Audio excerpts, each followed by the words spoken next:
I'm Matthew Drutt, and this is Ion Art. This summer has seen a lot of LA art showing in New York, from James Turrell at the Guggenheim, Paul McCarthy at the Armory, and Bob Arneson at David Zorner and Chelsea Gallery.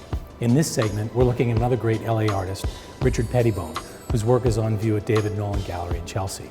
Pettibone's appropriation of his contemporaries, Andy Warhol, Roy Lichtenstein, Jasper Johns, Frank Stella, and others, really stands apart from what many think of when one thinks of appropriation art. What makes Pettibone really stand out, then, is that his work was critiquing work being made at the same time that he was critiquing it.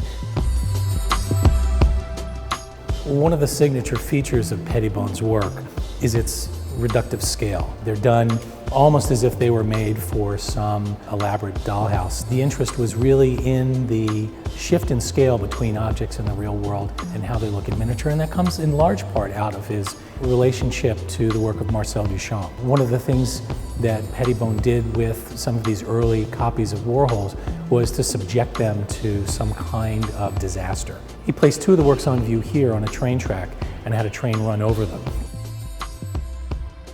Another artist that Pettibone had a sustained interest in was Constantine Brancusi. Two of his interpretations of Brancusi's Endless Column are to my left. They're in the exhibition, and you can see, just in terms of scale, their relative size to me as regards to what the original was, which is almost, I think, 30 feet in the air.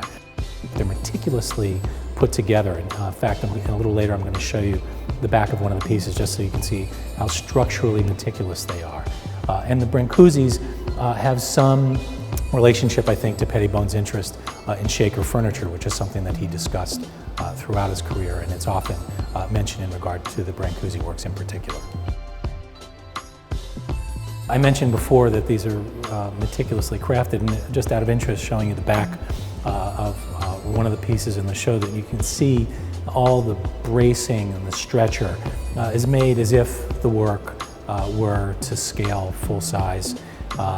The fact that they're smaller and don't require all of that bracing has nothing to do with the way Pettibone works. He's really working faithfully from the original, the idea of the original, and shrinking it down in scale. They're just absolutely beautifully crafted objects. No wonder he loves Shaker furniture.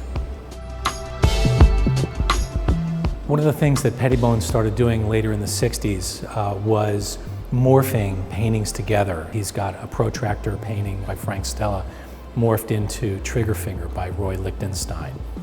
By far my favorite part of the show is this small, almost chapel-like room devoted to Pettibone's works after Marcel Duchamp, from The Bride, seen in miniature over my shoulder here on the easel, to a work that commemorates Duchamp's infamous Boîte en Valise, as well as several works that canonize Duchamp's urinal and even commemorate Catherine Dreyer, his famous supporter, collector, and collaborator. It's a really smart, intelligent, and thoroughly historical, beautiful installation.